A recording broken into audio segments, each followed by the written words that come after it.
Demanding to masyado. Ang daming reklamo. Akala mo kung sino? Pwes po, pwersahin kung lumitaw yung alter ego. Tatambulin ko to sa ulo. Gamit maso. Hindi ko titigilan hanggat di ko natatanaw bungo ni Marco. Usap nga tayo. Balita ko, magpapakamatay ka. Bakit? Bakit? Ngayong araw mo pa naisip? Shit! Sa 1 minutes pa talaga? Nag-iisip ka ba? Bilang na nga lang oras mo, ba't pinaiiksi mo pa? Kung sa bagay, may punto siya. Suicidal nga pala, kaya binitin ka. At saka, kasalanan mo rin naman yan kung bakit mo yan nararanasan. Alam mo yung depresyon, nai-stress ka sa mga ginagawa mong kalokohan. Tangina kasing trip yan, makikipagkantutan. Tapos pag nahuli, maglulungkot-lungkutan.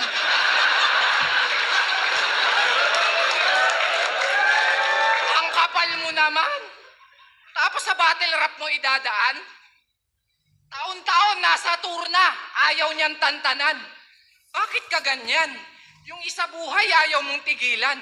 Tapos sarili mong buhay gusto mong sukuan. Tanginang mindset yan, talagang focus lang sa goal si kaibigan. Kaya dahil dyan, meron na siyang 42 battles. Kasama na ibang liga. Partida.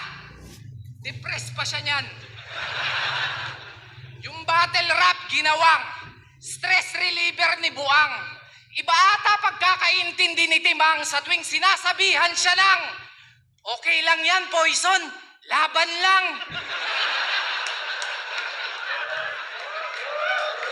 Bunghang! Lagpas 40, seryoso? Sobra mo namang dupang. Ikaw may pinakamaraming panalo. Tangina nito malamang. At talagang nakuha niya pang ikwento't ipagyabang. Puking ina mo kung tutusin nga dapat kwento ka na lang. Kaya ako nang magpapamuka kung wala pang nakakapagsabi. Total bilang ng tinalo niya, bukang bibig nito palagi. Dun siya bumabase sa dami ng nadali. Pues eto pinagkaiba ng maraming panalo sa marami.